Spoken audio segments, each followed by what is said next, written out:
नमस्कार, स्वागत है आपका यूट्यूब चैनल एबी टेक में। इस वीडियो में हम लोग बात करेंगे कई सारी महत्वपूर्ण अपडेट के बारे में। खासतौर पर यहाँ पर हम लोग 3 न्यूज़ को कवर करेंगे। पहली जो न्यूज़ है वो टीजीटी पीजीटी को लेकर के एक बहुत बड़ी खुशखबरी की है, और दूसरी अपडेट यहाँ पर बीएड वर्सेस डीएड मामले को लेकर के सुप्रीम कोर्ट से 2 न्यूज़ निकल के आ रही हैं। एक राज्य में बीएड को शामिल किया गया और दूसरे राज्य से बीएड को बाहर कर दिया गया। तो कंप्लीट न्यूज़ को इस वीडियो में हम कवर करेंगे। वीडियो को आप लोग लाइक और शेयर कर दीजिएगा।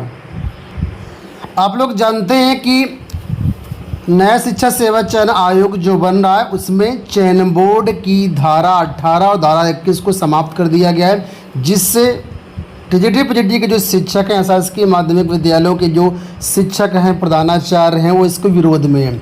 अभी हाल ही में आई थिंक परसों की बात है, पूरे उत्तर प्रदेश के 75 जनपदों में जो डीआईओएस कार्यालय वो होता है, वहाँ पर सभी शिक्षकों ने इसमें आंदोलन किया। सभी डीआईओएस को ज्ञापन दिया, सोशल मीडिया पर ट्विटर अभियान हुए, कई तरीके से विरोध जताया गया। जो यहाँ पर उत्तर प्रदेश माध्यमिक शिक्षक संघ है, उन्होंने भी निदेशालय पर और अलग अलग अधिकारियों को ज्ञापन वगैरह दिए कि माध्यमिक शिक्षा सेवा चयन बोर्ड की जो धारा है उनको बरकरार रखा जाए। इसके अलावा और भी कई सारी मांगे पहले से चल रही हैं। तो इसमें एक बड़ी अपडेट निकल के आ चुकी है। यहाँ पर ये नोटिस देख सकते हैं, जो कि शिक्षा निदेशक माध्यमिक उत्तर प्रदेश शिक्षा सामान्य द्वितीय अनुभाग की तरफ से जारी की गई है। ठीक है, और ये नोटिस जारी की गई है श्री सुरेश कुमार त्रिपाठी के लिए, जो कि उत्तर प्रदेश माध्यमिक शिक्षक संघ के अध्यक्ष हैं। आपको बता दें, इनकी तरफ से एक ज्ञापन दिया गया था। उस ज्ञापन के जवाब में ये नोटिस जारी की गई है। और इसमें ज्ञापन में देखिए, अगर जो नोटिस है उससे मुख्य विषय ये है कि उत्तर प्रदेश माध्यमिक शिक्षक संघ की समस्याओं के संबंध में बैठक। तो जो विरोध हो रहा था उसके संबंध में अब शासन वार्ता करने के लिए तैयार है। और यहाँ पर 1 सितंबर की डेट दी गई कि 1 सितंबर को जो है आप 5:10 शाम जो है वो नवीन भवन स्थित कार्यालय कक्ष में बैठक है, वहाँ पर बुलाया गया है। जो 11 अगस्त को ज्ञापन दिया गया था उसके अनुसार। तो जाहिर सी बात है, यहाँ पर जो माध्यमिक शिक्षक संघ के प्रमुख मुद्दे हैं उनको लेकर के अब वार्ता होगी। और पूरी उम्मीद है कि यहाँ से एक पॉजिटिव न्यूज निकल के आएगी। जो धारा 18 धारा 21 का विरोध हो रहा है उसी के पक्ष में और भी कई सारी मांगे हैं। इनको लेकर के जब वार्ता होगी तो इनको अधिनियम में जोड़ने का प्रयास किया जाएगा। अब मैं यहाँ पर ज्ञापन भी दिखा देता हूँ जो मांग पत्र सौंपा गया था उत्तर प्रदेश माध्यमिक शिक्षक संघ का। तो यहाँ पर देख सकते हैं ये मांग पत्र है, ठीक है, जिसमें यहाँ पर देखिए दूसरे नंबर पर साफ तौर पर यहाँ पर देखिए उल्लिखित किया गया है कि चयन बोर्ड अधिनियम की धारा 12 धारा 18 धारा 21 की व्यवस्थाओं को यथावत अधिनियमित रूप से माध्यमिक शिक्षा अधिनियम 1921 में समाहित किया जाए। साथ ही विद्यालय व छात्रहित में उत्तर प्रदेश शिक्षा सेवा चयन आयोग 2023 विधेयक की धारा 11(6) को विलुप्त किया जाए।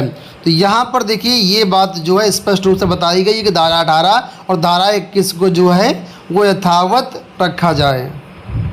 अब इस ज्ञापन में आपने देखा होगा कि धारा 11(6) का उल्लेख किया गया। तो यहाँ पर धारा 11(6) क्या है वो देख लो। ये जो नया आयोग बन रहा है उसकी जो एक तरीके से ड्राफ्ट कह सकते हो, ठीक है। तो यहाँ पर आप लोग देख सकते हो 11(6) ये आपका यहाँ पर पॉइंट लिखा गया है। 11(6) समझ लो क्या है।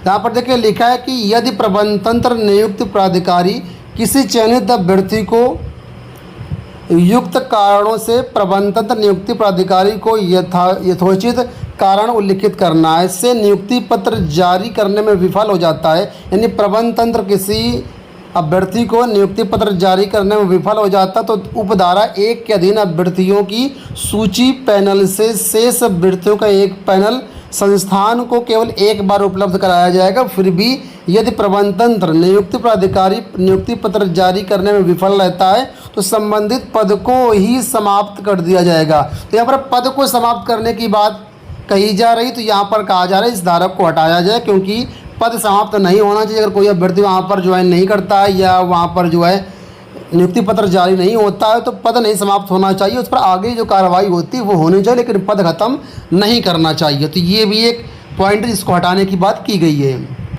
साथ ही यहाँ पर और भी कई सारी मांगे हैं। कुल मिलाकर के यहाँ पर देखेंगे तो 2 पेज में मांग पत्र है, जिसमें करीब यहाँ पर देखिए 18 मांगे हैं। और यहाँ पर नरेंद्र कुमार वर्मा जो कि महामंत्री हैं, इनकी तरफ से मांग पत्र था। और इसमें जो है ये ज्ञापन दिया गया, तो इसी के जवाब में जो है अब बैठक होनी है, मीटिंग होनी है 1 सितंबर को। जो कुछ भी अपडेट मिलेगी चैनल के माध्यम से आपको शेयर कर देंगे। आप लोग चैनल को सब्सक्राइब कर लीजिएगा।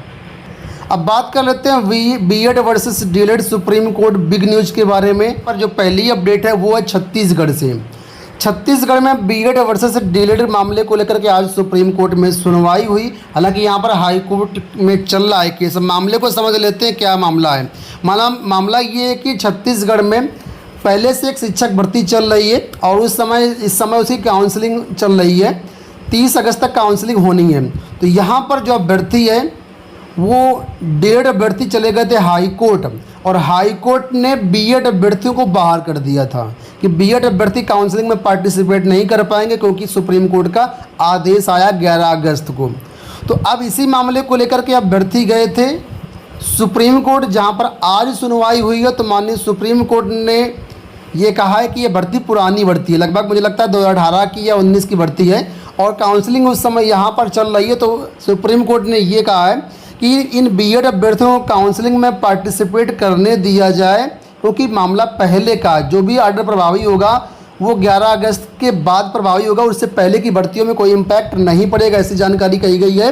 और ये जो हाई कोर्ट ने बाहर किया था, सुप्रीम कोर्ट ने सिर्फ काउंसलिंग में पार्टिसिपेट करने के लिए बोला है।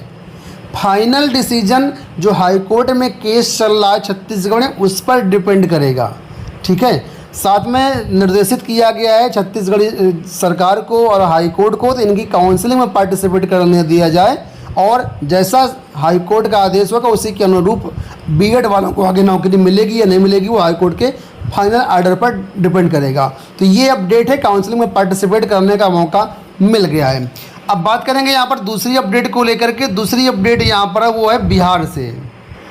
तो बिहार में आप लोग जानते हैं प्राइमरी में बीएड के लिए जो एग्ज़ाम है वो हो चुका है, और बिहार में जो डीएलएड अभ्यर्थी वो मामले को लेकर के सुप्रीम कोर्ट गए थे, जहां पर कल सुनवाई हुई है। और एक बड़ी अपडेट ये है कि सुप्रीम कोर्ट ने साफ तौर पर कह दिया है कि बीएड अभ्यर्थियों को बाहर किया जाए बिहार शिक्षक भर्ती से। ठीक है, और इस मामले को लेकर के जो बीपीएससी के चेयरमैन हैं श्री अतुल प्रसाद, उनका भी बयान आया मीडिया से बात करते हुए। उन्होंने कहा है कि जैसा सुप्रीम कोर्ट का आदेश होगा, जब उनका लिखित आदेश हमको प्राप्त होगा उसी के अनुरूप हम आगे की कार्रवाई करेंगे। क्योंकि नोटिफिकेशन पहले आ गया था बिहार शिक्षक भर्ती का, इस वजह से बीएड को एग्जाम में बैठने दिया गया है।